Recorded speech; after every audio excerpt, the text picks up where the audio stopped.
कि शराब चीज़ ही ऐसी है ना छोड़ी जाए। ये उम्र सरकार के जैसी है ना छोड़ी जाए। क्यों? क्योंकि रेवेन्यू आता है। उमर अब्दुल्ला का वो बयान जो शराब पे उन्होंने दिया, कहा कि यूथ को हम घसीट के शराब की दुकानों तक नहीं लेते हैं, उस पर भाजपा ने भी प्रोटेस्ट किया। और आज मेरे साथ भाजपा के स्पोक्स पर्सन अभिजीत जसरोटिया बात करने के लिए हैं, क्योंकि फ़ारूक अब्दुल्ला ने यह बयान दिया कि अगर सेंटर हमें इस तमाम शराब का जो जितना रेवेन्यू हमें आता है, वो अगर उतना पैसा हमें सेंटर से मिलता है, हम शराब की दुकानें आज ही बंद कर देंगे। आपका बहुत बहुत स्वागत है। किस तरह देखते हैं इस बयान को आप? क्योंकि नेशनल कॉन्फ्रेंस का वो बयान भी बड़ा वायरल हो रहा है कि एलजी के कार्यकाल में लाइसेंस बांटे गए। वो प्री इलेक्शन का बयान था, लेकिन पोस्ट इलेक्शन में जो बयान आया उमर अब्दुल्ला का, उन्होंने कहा कि लोगों को हम शराब की दुकानों तक नहीं घसीटते, वो खुद जाते हैं शराब पीने।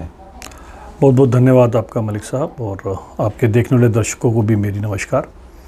मैं यहाँ से शुरू करूँगा। वो आपको याद है मलिक साहब, एक बड़ी मशहूर गज़ल थी जो पंकज उदास ने गाई थी कि शराब चीज़ ही ऐसी है ना छोड़ी जाए। ये उम्र सरकार के जैसी है ना छोड़ी जाए। क्यों? क्योंकि रेवेन्यू आता है। तो मुझे लगता है कि रेवेन्यू का जो आप लोगों को एक छलावा देकर और कह रहे हैं कि हमें यहाँ से रेवेन्यू आता है, इसलिए हम लोग जो है शराब बैन नहीं कर सकते, दुकानें बंद नहीं कर सकते, तो ये कहीं ना कहीं आपको कंट्राडिक्टरी नज़र नहीं आता।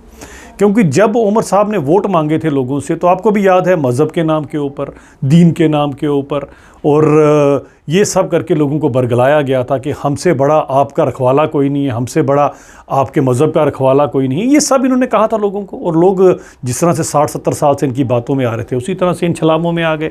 आज जब आप शराब के इसी पैसे से लोगों को यहाँ पर अगर आप सरकार चलाएँगे, तो मुझे बताएँ कहाँ जाएगा मज़हब, कहाँ जाएगा दीन? ये तो बहुत एक संजीदा बात है। क्योंकि मेरा, आपको पता है कि मैं हमेशा ही जो बात करता हूँ, हमेशा सेकुलरिज्म की बात करता हूँ, सेकुलर की बात करता हूँ। मेरा फेथ सभी मज़हब में बराबर का है। मेरा ये पूछना है आज उन सब वोटरों से जिन्होंने नेशनल कॉन्फ्रेंस को भर भर कर वोट दिए, खासकर कश्मीर में या बाकी एरियाज़ में जो वोट दिए हैं, क्या आज शराब के पैसे से उमर सरकार आपकी मदद करेगी? क्या आप उसे एक्सेप्ट करेंगे? जिस चीज़ के लिए मैं कहता हूँ, कोई भी मज़हब नहीं कहता कि आप शराब पीजिए, और क्या कोई मज़हब कहेगा कि आप शराब के पैसे से सरकार चलाइए? और पर्टिकुलरली वो वाली पार्टी जिसने मज़हब के नाम के ऊपर, दीन के नाम के ऊपर लोगों से आपके वोट लिए हैं। आज आप पूछिए उमर साहब से, क्या हमारा मज़हब आज खतरे में है या तब खतरे में था?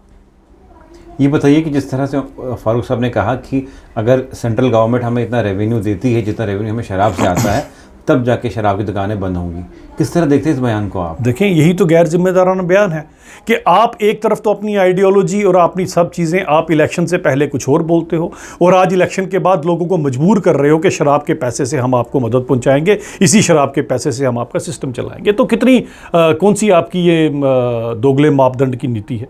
सबसे पहली बात ये आती है। दूसरी बात मैं पूछना चाहता हूँ ज़रा फारूक साहब से, उमर साहब से, कि 2013-14 में उमर साहब को कितने पैसे मिलते थे यूपीए 2 की लूट खसूट की सरकार से? उसका डबल बजट आज आपको मिला, और आपके उस टाइम के बजट में से पुलिस का बजट बाहर निकाल दो तो यानी कि डबल से भी ज़्यादा आज आपको पैसे मिले हैं। इसके बावजूद आप खुद कहते हो कि हमें पैसे की कमी नहीं है, तो क्यों एक जो अभिशाप है, क्यों इस जहर के पैसे से जिसके कारण लोगों का घर उजड़ जाते हैं, हमारी युवा पीढ़ी खराब हो रही है, ऐसे पैसे से आप क्यों सरकार चलाना चाहते हैं?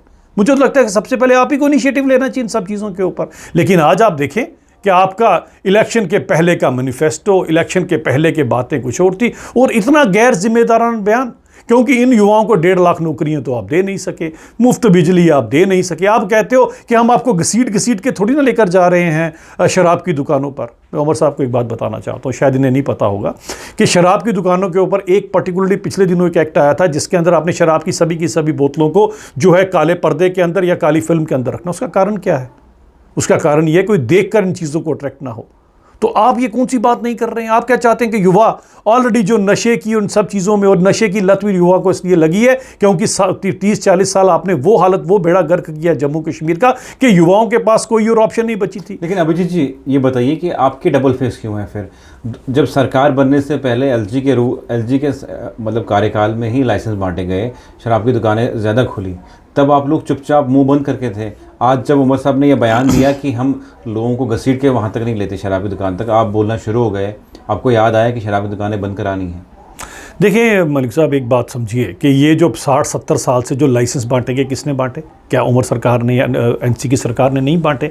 अब जब रही बात एलजी एडमिनिस्ट्रेशन की, एलजी एडमिनिस्ट्रेशन के अंदर कोई सुप्रीम कोर्ट की या किसी कोर्ट की रूलिंग आई थी जिसके अंदर ये सब का सब जो है एक ऑक्शन के थ्रू सब कुछ किया जाना था। अब LG is not a elected representative of Jammu and Kashmir, this becomes moral duty of the elected representative. और आप चुने हुए मुख्यमंत्री है, आपका दायित्व बनता था। खैर 60-70 साल आपको याद नहीं आए।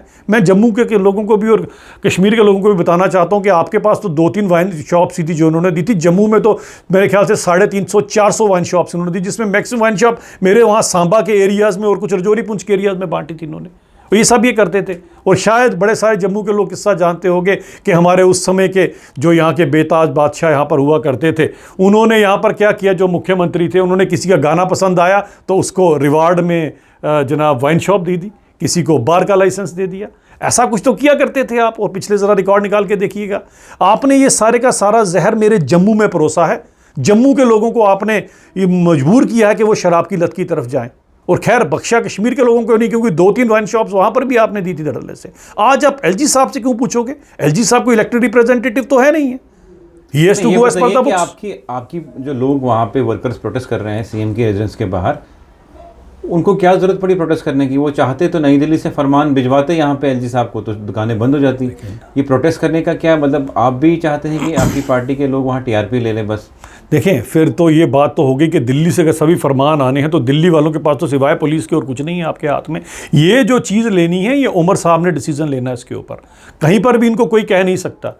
आप इन चीज़ों को देखिए। और एक और बड़ा गैर जिम्मेदाराना बयान है कि हमें रेवेन्यू चाहिए यहाँ से, तब हम यहाँ पर अपना सिस्टम पूरा कर सकते हैं। मैं आपको बताना चाहता हूँ एक एग्जांपल के लिए, भारतीय जनता पार्टी ने कर दिखाया हुआ। आपको याद होगा माननीय मोदी जी जब गुजरात के मुख्यमंत्री थे, UPA 1 UPA 2 का कार्यकाल, लूट खसूट का कार्यकाल, जब पूरा देश डिग्रोथ पे था, केवल और केवल उस समय गुजरात जो था वो तरक्की कर रहा था। गुजरात में तो बैन, गुजरात ड्राई स्टेट थी। तो आपको ये कहना कि हमें रेवेन्यू चाहिए तो हम जम्मू कश्मीर की तरक्की करा सकते हैं, ये इलॉजिकल है। मोदी जी ने प्रूव कर दिखाया हुआ है कि कोई ज़रूरत नहीं है ऐसी चीज़ों से। आप चाहें तो उसके बिना भी अच्छे खासी स्टेट को चला सकते हैं। चलिए, बहुत बहुत शुक्रिया। मेरे साथ भाजपा के स्पोक्स पर्सन अभिजीत जसरोटिया थे, क्योंकि लगातार शराब पे जो बयान दिया उमर अब्दुल्ला सरकार ने, सीएम ने खुद कहा कि हम लोगों को वहाँ तक घसीट के नहीं लेते। और उमर अब्दुल्ला साहब के वालिद साहब ने कहा कि इससे हमें रेवेन्यू आता है और जिससे जम्मू कश्मीर में हम बहुत सारी सुविधाएँ देते हैं। लेकिन अगर मरकज़ी सरकार ये तमाम रेवेन्यू हमें देती है, हम शराब की दुकानें बंद करेंगे। इनने क्या कहा, आपकी क्या राय है इस फारूक अब्दुल्ला के बयान पे? कमेंट सेक्शन में ज़रूर लिखिएगा।